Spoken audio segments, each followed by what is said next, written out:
Everything you think you know about spotting a liar is wrong.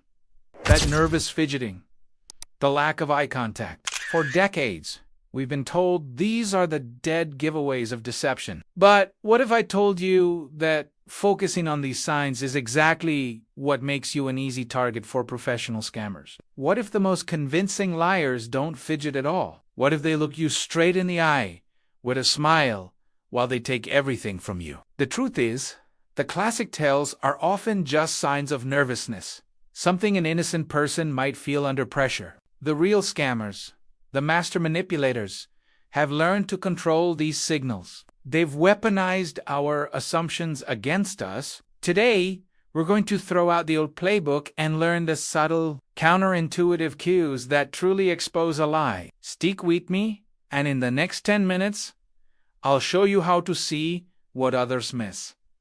Have you ever had that gut feeling? That little voice in your head screaming that something is off, even when you can't put your finger on it? That's your intuition picking up on microsignals your conscious mind is too busy to process. Let's talk about Sarah. Sarah was a retired teacher, sharp as a tack. One day, she got a call. The man on the phone was charming, professional. He claimed to be from her bank's fraud department, warning her of suspicious activity on her account. He sounded so convincing, so helpful. He used all the right jargon. He was patient. He even told her to look up the bank's official number online to prove he was legitimate, a classic redirection tactic. Sarah was cautious, but he was so smooth, he didn't rush her. He didn't sound nervous. In fact, he seemed to be the calmest person in the world. He guided her through a series of security steps to protect her account. In reality, he was guiding her to transfer her life savings directly to him. By the time the call ended, she felt relieved, protected. It wasn't until the next day, when she tried to buy groceries, that she discovered her account was completely empty. The bank confirmed they never called her. The man, with his calm voice and reassuring words, was a ghost. He had disappeared with everything she had. Sarah's story is heartbreaking, and it's far too common. What did she miss? It wasn't a lack of eye contact or a sweaty brow. It was something much deeper, a set of carefully managed behaviors designed to override her natural defenses. The suspense wasn't in what the scammer did, but in what he didn't do. He didn't show any of the typical signs of stress. And that, right there, is the first giant red flag we need to understand. An innocent person accused of something or in a high-stakes situation would be nervous. A scammer has rehearsed this. For them, it's just another Tuesday. Their calmness is the performance. All right, let's break this down. We're going to bypass the pop psychology myths and get into the real science of deception detection. Forget about simple fidgeting. We need to look for clusters of behavior and, more importantly, contradictions. First, let's talk about baseline behavior. Before you can spot a deviation, you need to know what normal looks like for that person. When you first start talking to someone, pay attention. How do they normally talk? How much do they gesture? What's their normal blink rate? Ask them simple, non-threatening questions, like how's your day been? Or did you have trouble finding the place? This establishes their baseline. The lies will reveal themselves when their behavior deviates from this established norm. Now for the first real indicator, non-congruent gestures. This is when their body language contradicts their words. A scammer might say, yes, of course, that's the correct procedure, while subtly shaking their head, no. It can be a tiny, almost imperceptible movement. Or they might tell you a sad story to gain your sympathy, but you catch a fleeting smile, a micro-expression of delight known as duping delight.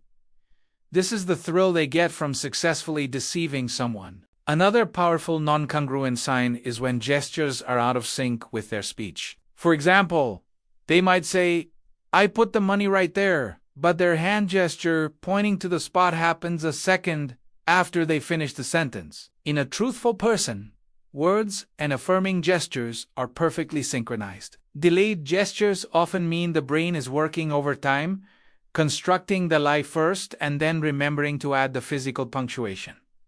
Next, let's look at their storytelling. Liars often create a script that is too perfect, too chronological. A truthful person recalling an event will often remember details out of order. They'll say, "I went to the store, then I came home." Wait. No, I stopped for gas first. Their memory is messy. It's real. A scammer's story is often suspiciously linear and lacks the sensory details of a real memory. They'll tell you what happened, but they won't tell you how the coffee smelled or how the loud music in the background was annoying them. They haven't experienced it, so they can't provide those rich, peripheral details. Ask them to tell the story backward. A truthful person can usually do this, even if it's clumsy. A liar whose story is scripted will struggle immensely. Their cognitive load is already high from maintaining the lie. Reversing the script often causes the whole thing to collapse. Then, there's the use of language. Pay close attention to distancing language. Scammers often subconsciously distance themselves from the lie. Instead of saying, "I didn't take your money," they might say that money wasn't taken by me, or use vague, abstract terms. They'll avoid I and me. They also use something called protest statements. Instead of a simple denial, they'll say things like, "I am an honest person," or "Do you think I would do something like that?" They're not denying the act. They're defending their character because they can't truthfully deny the act. Also, listen for an overemphasis on truthfulness. Phrases like "to be perfectly honest," "truthfully," or "I swear on my mother's grave" are often used more frequently when someone is lying. Honest people don't feel the need to constantly advertise their honesty. Finally, let's revisit eye contact. The myth is that liars avoid eye contact. The reality is that sophisticated liars know this myth, so they overcompensate. They will engage in intense, unblinking eye contact to appear sincere and to intimidate you. It's not natural. Normal conversation involves looking away briefly to think and process information. Unbroken, predatory eye contact is a performance. It's a power move. Also, watch their blink rate. When someone is under the cognitive load of lying, their blink rate might initially decrease as they focus on their story. But after the lie is told, you'll often see a blink storm, a rapid succession of blinks as the brain catches up and releases the tension. It's a physiological response that's incredibly difficult to control. Remember Sarah's scammer? He was calm, he was rehearsed, but had she been able to see him, she might have noticed the non-congruent gestures, the overly perfect script, the distancing language, and the unnatural stare. These are the signs that bypass the performance. So, how do we put this all together to protect ourselves? It's not about catching someone in a gotcha moment. It's about recognizing a pattern of deceptive indicators that should prompt you to disengage.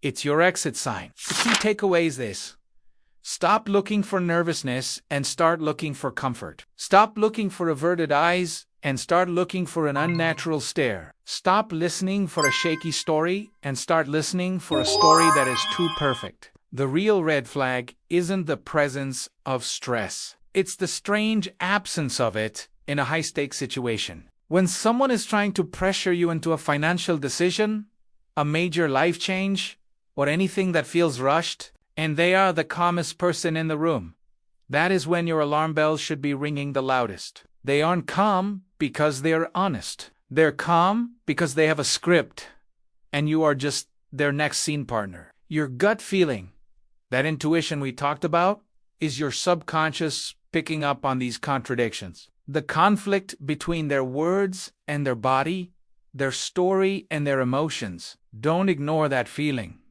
Your intuition is your most advanced lie detector. Trust Italiano. Give yourself permission to say no, to hang up the phone, to walk away, to say, "I need to think about this." A legitimate person will respect that. A scammer will apply more pressure, and that's your final confirmation. Learning these techniques isn't about becoming cynical.